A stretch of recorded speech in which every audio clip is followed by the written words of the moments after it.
Right breaking news చూస్తున్నాం. పశ్చిమ బెంగాల్ రాష్ట్రంలో ఘోర రైలు ప్రమాదం సంభవించింది. సిలిగురిలో కాంచనజంగా ఎక్స్ప్రెస్ రైలు ప్రమాదానికి గురైంది. రైలు న్యూజల్పై నుంచి స్టేషన్ నుంచి కోల్కతా సీల్డా స్టేషన్కు వెళ్తుండగా వెనక నుంచి గూడ్స్ రైలు ఢీకొట్టింది. ఈ ప్రమాదంలో ప్రాణ నష్టానికి సంబంధించి ఇప్పటి వరకు ఎలాంటి సమాచారం లేదు. మరోవైపు రైలు ప్రమాద ఘటనపై బెంగాల్ ముఖ్యమంత్రి మమతా బెనర్జీ స్పందించారు. కాంచనజంగా ఎక్స్ప్రెస్ను గూడ్స్ రైలు ఢీకొట్టినట్లు చెప్పారు. ఈ ఘటన షాక్ గురి చేసిందన్నారు ఆమె. వైద్యులు, అంబులెన్సులు, విపత్తుల బృందాల వెంటనే ఘటనా స్థలానికి చేరుకుని యుద్ధ ప్రాతిపదికన సహాయక చర్యలు ప్రారంభించినట్లు ఎక్స్ వేదికగా తెలిపారు సీఎం.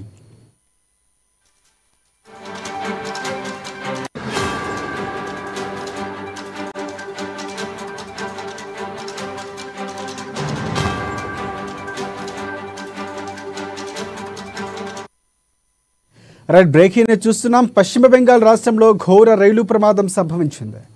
సిలిగురిలో కాంచనజంగా ఎక్స్ప్రెస్ రైలు ప్రమాదానికి గురైంది. రైలు న్యూజల్పై నుంచి స్టేషన్ నుంచి కోల్కతాలోని సిల్దా స్టేషన్కు వెళ్తూ ఉండగా వెనుక నుంచి గూడ్స్ రైలు వచ్చి ఢీకొట్టింది. ఈ ప్రమాదంలో ప్రాణ నష్టానికి సంబంధించి ఇప్పటి వరకు ఎలాంటి సమాచారం లేదు. మరోవైపు రైలు ప్రమాద ఘటనపై బెంగాల్ ముఖ్యమంత్రి మమతా బెనర్జీ స్పందించారు. కాంచనజంగా ఎక్స్ప్రెస్ను గూడ్స్ రైలు ఢీకొట్టినట్లు చెప్పారు. ఈ ఘటన షాక్కు గురి చేసిందన్నారు. వైద్యులు, అంబులెన్సులు, విపత్తు బృందాల వెంటనే ఘటనా స్థలానికి చేరుకొని యుద్ధ ప్రాతిపదికన సహాయక చర్యలు ప్రారంభించినట్లు ఎక్స్ వేదికగా ముఖ్యమంత్రి మమత చెప్పారు.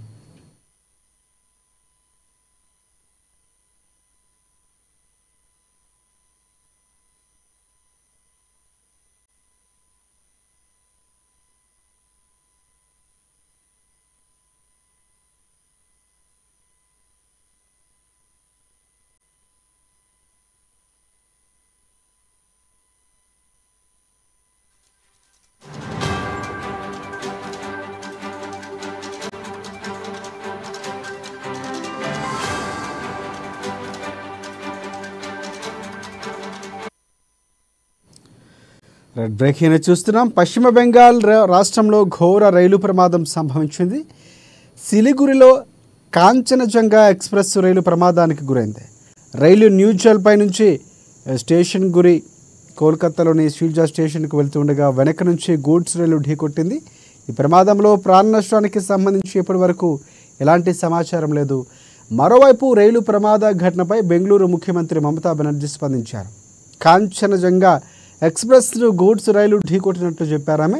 ఈ ఘటన షాక్ గురి చేసిందన్నారు. వైద్యులు, అంబులెన్సులు, విపత్తు బృందాలు వెంటనే సంఘటనా స్థలానికి చేరుకొని యుద్ధ ప్రాతిపదికన సహాయక చర్యలు ప్రారంభించినట్లు ఎక్స్ వేదికగా తెలిపారు.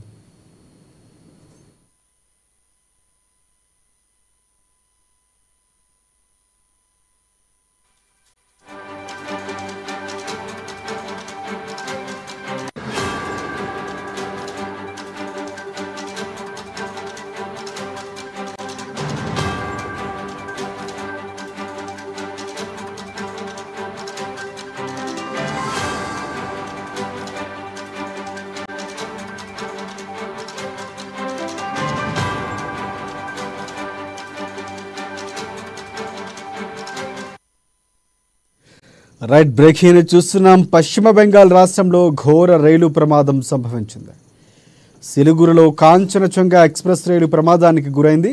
రైలు న్యూజల్పై గురి స్టేషన్ నుంచి కోల్కతాలోని సిల్దా స్టేషన్కు వెళుతుండగా వెనక నుంచి గూడ్స్ రైలు వచ్చి ఢీకొట్టింది. ఈ ప్రమాదంలో ప్రాణ నష్టానికి సంబంధించి ఇప్పటి వరకు ఎలాంటి సమాచారం అందలేదు. మరోవైపు రైలు ప్రమాద ఘటనపై బెంగాల్ ముఖ్యమంత్రి మమతా బెనర్జీ స్పందించారు. కాంచనజంగా ఎక్స్ప్రెస్ను గూడ్స్ రైలు ఢీకొట్టినట్లు చెప్పారు ఆమె. ఈ ఘటన షాక్ గురి చేసిందన్నారు. వైద్యులు, అంబులెన్సులు, విపత్తు బృందాలు వెంటనే సంఘటనా స్థలానికి చేరుకొని యుద్ధ ప్రాతిపదికన సహాయక చర్యలు ప్రారంభించినట్లు ఎక్స్ వేదికగా ముఖ్యమంత్రి మమతా తెలిపారు.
రైట్ బ్రేక్ హీరో చూస్తున్నాం. పశ్చిమ బెంగాల్ న్యూ జల్పాయిగూడిలో రెండు రైళ్లు ఢీకున్నాయి. ఘటనలో 5గురు చనిపోయినట్లు డార్జిలింగ్ ఏఎస్పీ అభిషేక్ రాయ్ వెల్లడించారు. 20 నుంచి 25 మంది గాయపడినట్లు, కొందరి పరిస్థితి విషమంగా ఉందని కూడా తెలిపారు. ఘటనా స్థలంలో పరిస్థితి చాలా తీవ్రంగా ఉన్నట్లు పేర్కొన్నారు. కాంచనజంగా ఎక్స్ప్రెస్ రైలును గూడ్స్ ఢీకొట్టినట్లు ఆయన తెలిపారు. ఇక దీనికి సంబంధించి పూర్తి అప్డేట్స్ అందించేందుకు మా ఇన్పుట్ ఎడిటర్ శ్రీనివాస్ మనకి ఫోన్ లైన్లో సిద్ధంగా ఉన్నారు. శ్రీనివాస్ చెప్పండి. రైట్ రాజశేఖర్, ఏదైతే పశ్చిమ బెంగాల్లో రైలు ప్రమాదం, సిలిగురిలో జరిగిన రైలు ప్రమాదం మొత్తం దేశవ్యాప్తంగా కూడా ఒక మరోసారి భయానక వాతావరణం కలిగించిందని చెప్పొచ్చు. ఎందుకంటే కాంచనజంగా ఎక్స్ప్రెస్ రైలు వెనక నుంచి గూడ్స్ ట్రైన్ ఢీకొనడంతో ఈ ప్రమాదం జరిగింది. ఈ ప్రమాదంలో ఇప్పటివరకున్న సమాచారం ప్రకారము 2 మృతి చెందారు. చాలా మంది అంటే 10ల సంఖ్యలో తీవ్ర గాయాలయ్యాయని చెప్పేసి అందుతున్న సమాచారము. ఏదైతే ఒకసారి ఘటనకు సంబంధించి ఒకసారి చూసుకుంటే కనుక సిలిగురి కాంచనజంగా ఎక్స్ప్రెస్ రైలు వెళ్తుంది. అంటే న్యూ జల్గిరి స్టేషన్ నుంచి కోల్కతా వైపు వెళ్తుంది. షీలా స్టేషన్ వెళ్తుండగా మార్గ మధ్యంలో వెనక నుంచి వచ్చిన ఒక గూడ్స్ రైలు ఢీకొట్టడంతోనే ఈ ప్రమాదం సంభవించింది. ఇప్పటివరకు కూడా 2 చనిపోయినప్పుడు కూడా చాలా మంది గాయపడ్డారని చెప్పేసి కూడా తెలుస్తుంది. అయితే ఇప్పటికే రైల్వే అధికారులు హుటాహుటిన సంఘటనా స్థలానికి చేరుకోవడం జరిగింది. అదేవిధంగా పశ్చిమ బెంగాల్ ముఖ్యమంత్రి మమతా బెనర్జీ దీని మీద వెంటనే స్పందించి దీని మీద వెంటనే చర్యలు తీసుకోవాల్సింది. అదేవిధంగా క్షతగాత్రులు కావచ్చు, వారన్నింటినీ కూడా ఎక్కడికక్కడ వెంటనే హాస్పిటల్స్ పంపించాల్సింది కూడా ఆదేశాలు జారీ చేయడం జరిగింది. ఇప్పటికే ఘటనా స్థలానికి రెస్క్యూ టీం కూడా చేరుకోవడం జరిగింది. రెస్క్యూ టీం చేరుకుని మొత్తం యుద్ధ ప్రాతిపదికన సహాయ చర్యలు ప్రారంభించేశారు. ఇప్పటివరకు ఉన్న సమాచారం ప్రకారం, తాజాగా మనకు వస్తున్న సమాచారం ప్రకారం చూసుకుంటే కనుక 5గురు మృతి చెందినట్లు తెలుస్తుంది. ఇంకా మృతుల సంఖ్య కూడా పెరిగే అవకాశం ఉంది. ఎందుకంటే వారున్న ఘటన చూస్తుంటే కనుక మొత్తం రైలు మీద ఉన్న ట్రాక్ మీద ఉన్నవన్నీ కూడా ఏవైతే గూడ్స్ ట్రైన్ లో తీసుకెళ్తున్న ఏవైతే ఉన్నాయో అవన్నీ కూడా ఒక్కసారిగా కింద పడిపోయిన పరిస్థితి. అదేవిధంగా వెనుక నుంచి ముందు ఎక్స్ప్రెస్ రైలు కూడా ఉంది కాబట్టి ఈ ప్రమాదంలో మృతుల సంఖ్య మరింత పెరిగే అవకాశం ఉండవచ్చు. ఎందుకంటే ఘటనా స్థలంలో అక్కడ జరిగిన ఇంపాక్ట్ చూసుకుంటే కనుక ఆ విధంగా కనిపిస్తుంది. ఒక భయానకమైన వాతావరణం అక్కడ మనకు కనిపిస్తుంది. ఇప్పటికే ప్రయాణికులందరూ కూడా సురక్షితంగా ఉన్నప్పటికీ కూడా ఎక్కువ మందికి అయితే గాయాలు అయ్యాయని మాత్రం తెలుస్తుంది. ఎంతమందికి అనేది ఇంకా ఇప్పుడే చెప్పలేని పరిస్థితి. కేవలం ఇప్పటి వరకు అయితే 5గురు చనిపోయారు. ఇక రెస్క్యూ టీం అయితే ఘటనా స్థలం చేరుకుని ఎప్పటికప్పుడు సహాయక చర్యలు చేపడుతుంది. ఇప్పటికే అంబులెన్సులు చేరుకోవడం జరిగింది. సమీప హాస్పిటల్స్ ఏవైతున్నాయో అన్ని చోట్ల కూడా డాక్టర్స్ అప్రమత్తమై ఎవరైతే క్షతగాత్రులను వెంటనే చికిత్స అందించే పనులు అయితే ఉన్నారు. ఈ ఘటనకు సంబంధించి విచారణ ఎంక్వైరీని కూడా రైల్వే అధికారులు వేయడం జరిగింది. రాజశేఖర్, అంటే ప్రధానంగా ఆ ఘటన చూస్తే చాలా భయానకం. మీరు అన్నట్లు అంటే దాదాపుగా గూడ్స్ రైలు గాల్లోకి ఎగిరిందని కూడా అక్కడ మనకి సమాచారం అందుతున్నటువంటి పరిస్థితి. 15 మీటర్ల వరకు ఎత్తులో ఎదిగింది. అంటే ఎంత వేగంతో వస్తుంది. ఎవరైతే ఆ టైంలో పనిచేస్తున్నారో వారిపై చర్యలు తీసుకోవడం కూడా అవకాశం ఉంది అనుకోవచ్చు మనం.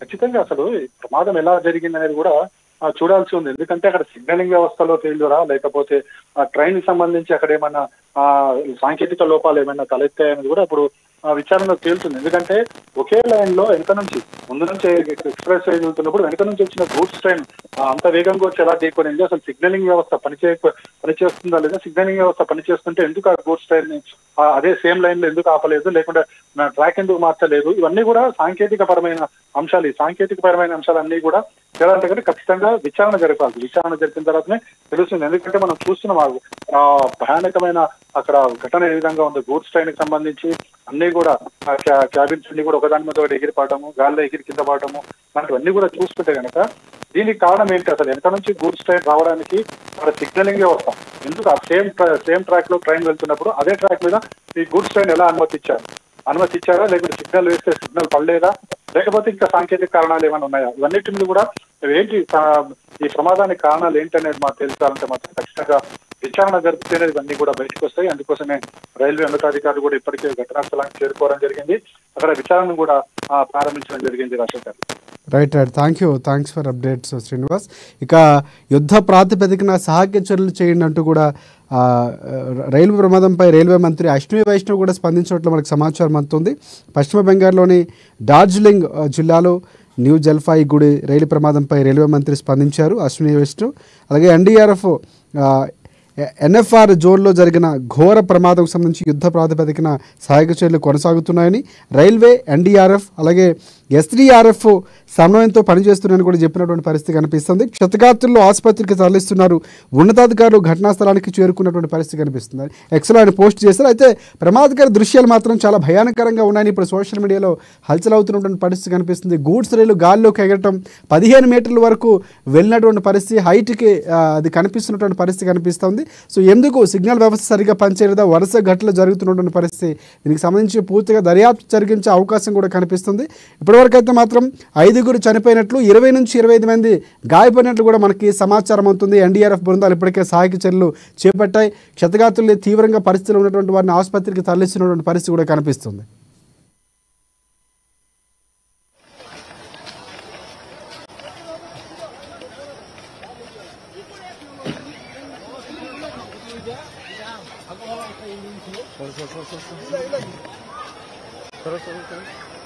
साइड दो साइड दो साइड दो रे, साइड देना भाई।